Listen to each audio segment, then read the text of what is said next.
വളരെ ശക്തമായ ഒരു നേതൃത്വമാണ് CPM-ന്റെ മധ്യമേഖല ജാഥയുടെ ക്യാപ്റ്റനായിരുന്നു ജോസ് കെ മാണി.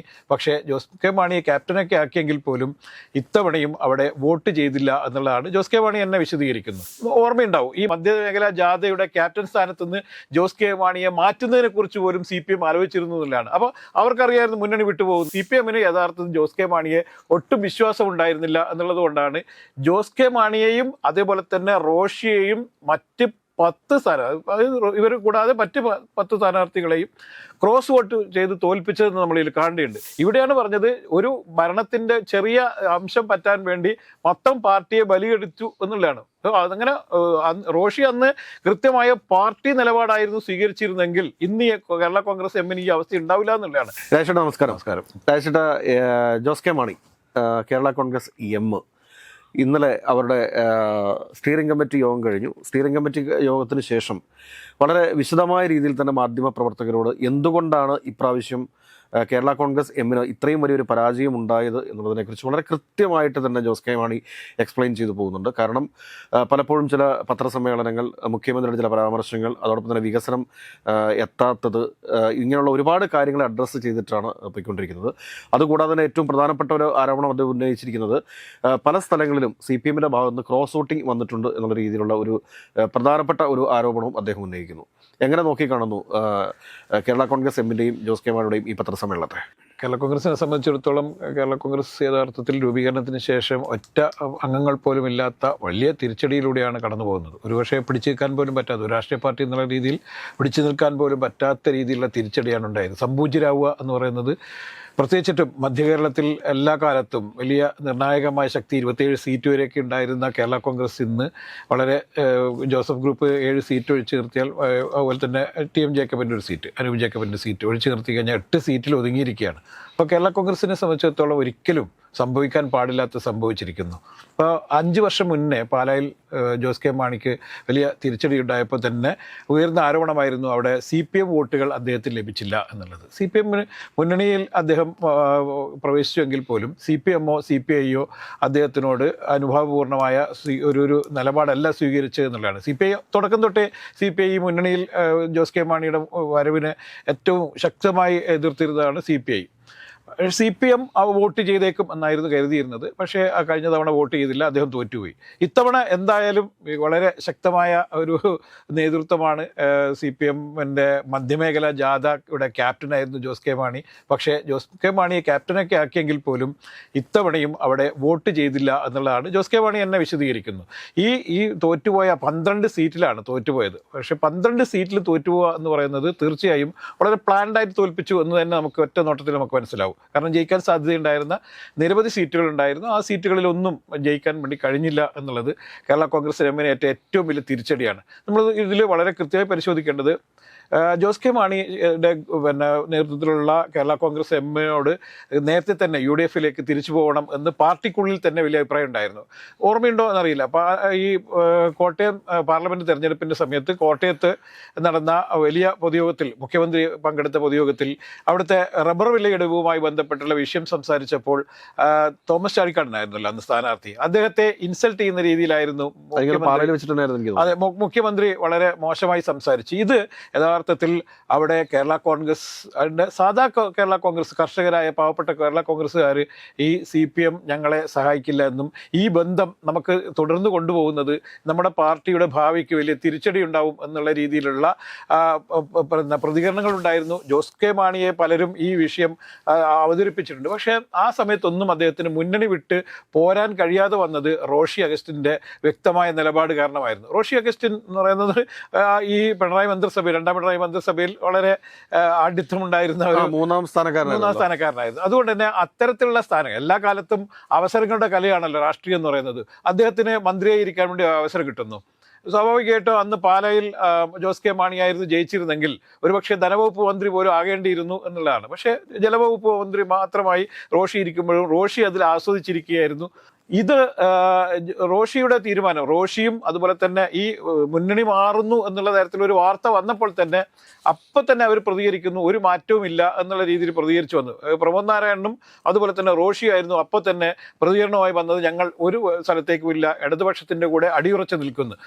ഓർമ്മയുണ്ടാവും ഈ മധ്യമേഖലാ ജാഥയുടെ ക്യാപ്റ്റൻ സ്ഥാനത്ത് നിന്ന് ജോസ് കെ മാണിയെ മാറ്റുന്നതിനെ കുറിച്ച് പോലും CPM ആലോചിച്ചിരുന്നു എന്നുള്ളതാണ്. അപ്പോൾ അവർക്കറിയായിരുന്നു മുന്നണി വിട്ടുപോകുന്നു. പക്ഷേ റോഷി അഗസ്റ്റിൻ്റെ നിലപാട് കാരണം ഈ മുന്നണി വിട്ടുപോകൽ എന്നുള്ള ചർച്ചയിലേക്ക് പോലും പോകാൻ പറ്റിയില്ല. ഒടുവിൽ ജോസ് കെ മാണി ഈ അധികാര കേന്ദ്രത്തിൻ്റെ അധികാരമുള്ളിടത്താണ് എല്ലാ കാലത്തും തീരുമാനങ്ങൾ ഉണ്ടാകുന്നത് ഉള്ളതുകൊണ്ട് തന്നെ ജോസ് കെ മാണിക്ക് അദ്ദേഹത്തിൻ്റെ തീരുമാനങ്ങൾ പ്രഖ്യാപിക്കാൻ പറ്റാതെ പോയി, നടപ്പിലാക്കാൻ പറ്റാതെ പോയി എന്നുള്ളതാണ് ഏറ്റവും. ഇത് ജോസ് കെ മാണി മുന്നണി വിടും എന്നുള്ള ചർച്ചയാണ് പിന്നീട് ഈ ക്രോസ് വോട്ടിങ്ങിലേക്ക് മാറിയെന്നുള്ളതാണ്. CPM-ന് യഥാർത്ഥത്തിൽ ജോസ് കെ മാണിയെ ഒട്ടും വിശ്വാസം ഉണ്ടായിരുന്നില്ല എന്നുള്ളത് കൊണ്ടാണ് ജോസ് കെ മാണിയെയും അതേപോലെ തന്നെ റോഷിയെയും മറ്റ് 10 ഇവർ കൂടാതെ മറ്റ് 10 സ്ഥാനാർത്ഥികളെയും ക്രോസ് വോട്ട് ചെയ്ത് തോൽപ്പിച്ചതെന്ന് നമ്മളിൽ കാണേണ്ടതുണ്ട്.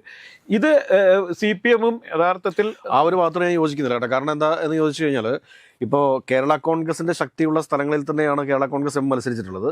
അപ്പോൾ ഈ മത്സരിച്ചിരിക്കുന്നത് ഇപ്പോൾ പ്രധാനപ്പെട്ട പൂഞ്ഞാറ്, കാഞ്ഞിരപ്പള്ളി, ചങ്ങനാശ്ശേരി, പാല, ഈ 4 സ്ഥലങ്ങളെടുത്ത് പരിശോധിക്കുന്നത്, അതോടൊപ്പം തന്നെ റാന്നി, ഈ 5 സ്ഥലങ്ങളെടുത്ത് പരിശോധിക്കുന്ന സമയത്ത് തന്നെ നമുക്ക് മനസ്സിലാക്കാൻ വേണ്ടിയിട്ട് സാധിക്കുന്ന കാര്യം എന്താണെന്ന് ചോദിച്ചു കഴിഞ്ഞാൽ, ഇവിടുത്തെ ഒരു തോൽവി എന്ന് പറയുന്നത് 5000 വോട്ടിന് താഴെയാണ്. തോൽവിയാണ് സംബന്ധിച്ചു. അല്ല, അത് കൂടാതെ തന്നെ വേറൊരു കാര്യം എന്താണെന്ന് ചോദിച്ചു കഴിഞ്ഞാൽ, പാലയിൽ കഴിഞ്ഞ പ്രാവശ്യം 15000-ൽ പരം വോട്ടുകൾക്കാണ് ജോസ് കെ മാണി പരാജയപ്പെട്ടിരുന്നത്. പക്ഷേ അത് ഈ പ്രാവശ്യം കുറച്ച് കൊണ്ടുവരാൻ വേണ്ടി സാധിച്ചു. 2000 കിട്ടിയ വോട്ട് നോക്കണം, ഷോണിന് 30000 കിട്ടിയിട്ടുണ്ട്, 2900 വോട്ടിലേക്ക് വന്നിട്ടുണ്ട്. അപ്പോൾ ഇതിനകത്ത് കൃത്യമായിട്ടൊരു ക്രോസ് വോട്ടിംഗ് നടന്നിട്ടുണ്ട് എന്ന് ജോസ് കെ മാണി പറയുന്നത് 100% കറക്റ്റ് ആയിട്ടുള്ള കാര്യമാണ്.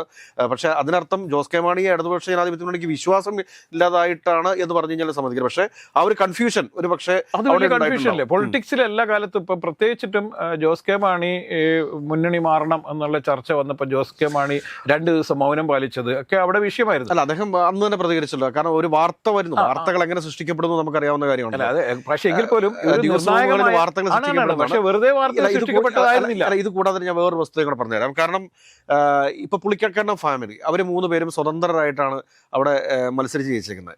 ഈ 3 വാർഡുകളിൽ, അതായത് ജ്യേഷ്ഠനും അനിയനും ഒരാളുടെ മകൾക്കും കിട്ടിയിരിക്കുന്ന അവിടെ അവാർഡ് കിട്ടിയിരിക്കുന്നത്. പക്ഷെ ആ വാർഡുകളിൽ ഈ പ്രാവശ്യം ജോസ് കെ മാണി ലീഡ് ചെയ്യുന്നുണ്ട്. ജോസ് കെ മാണി ഇപ്രാവശ്യം ലീഡ് ചെയ്യുന്നുണ്ട്. 2ാം സ്ഥാനത്ത് വന്നിരിക്കുന്നത് ഷോൺ ജോർജ് ആണ്. അപ്പൊ അങ്ങനത്തെ ചില കാര്യങ്ങൾ കൂടെ പഞ്ചായത്ത് തെരഞ്ഞെടുപ്പിന്റെ കാര്യമല്ല ഞാൻ പറയുന്നത്, മറ്റേ മൊത്തത്തിലുള്ള ഒരു ഇതാണ് ഞാൻ പറയുന്നത്. അതനുസരിച്ചിട്ട് നോക്കുമ്പോൾ ജോസ് കെ മാണിയെ സംബന്ധിച്ച് ജോസ് കെ മാണിക്ക് കഴിഞ്ഞ പ്രാവശ്യം 54,000 വോട്ട് കിട്ടിയിരുന്നു. പക്ഷേ ഇപ്രാവശ്യം 47ലേക്ക് വന്നു. അപ്പോൾ അവിടെയുള്ള CPM വോട്ടുകൾ, അതായത് കേരള സംസ്ഥാനത്തിന്റെ വിവിധ ഭാഗങ്ങളിൽ നടന്നിട്ടുള്ള ഒരു CPM-നെതിരെ വോട്ട് ചെയ്യുന്ന ഒരു രീതിയുണ്ട്. അത് തന്നെയാണ് ജോസ് കെ മാണി പറഞ്ഞു വയ്ക്കുന്നത്. കാരണം UDF ആണോ ജയിച്ചു വയ്ക്കൂ എന്നുള്ള രീതിയിലേക്കാണ്. ഇപ്പം ഞാൻ പറയുന്നത്, കോതമംഗലത്ത് ഷിബു തെക്കുംപുറം ജയിക്കുന്നു. ഷിബു തെക്കുംപുറം ജയിക്കാനായിട്ടുള്ള ഒരേ ഒരു കാരണം എന്ന് പറഞ്ഞു കഴിഞ്ഞാൽ അദ്ദേഹം UDF-ന്റെ സ്ഥാനാർത്ഥി ആയിരുന്നു എന്നുള്ളത് മാത്രമാണ്. അതോടൊപ്പം തന്നെ കുട്ടനാട് രജിസ്റ്റർ ജയിക്കുന്നു, അത് UDF-ന്റെ സ്ഥാനാർത്ഥിയാണ് എന്നുള്ള ഒറ്റ കാരണം കൊണ്ടാണ്. അതോടൊപ്പം തന്നെ ഇവിടെ നമ്മളുടെ ചങ്ങനാശ്ശേരിയിൽ വിനു ജയിക്കുന്നു.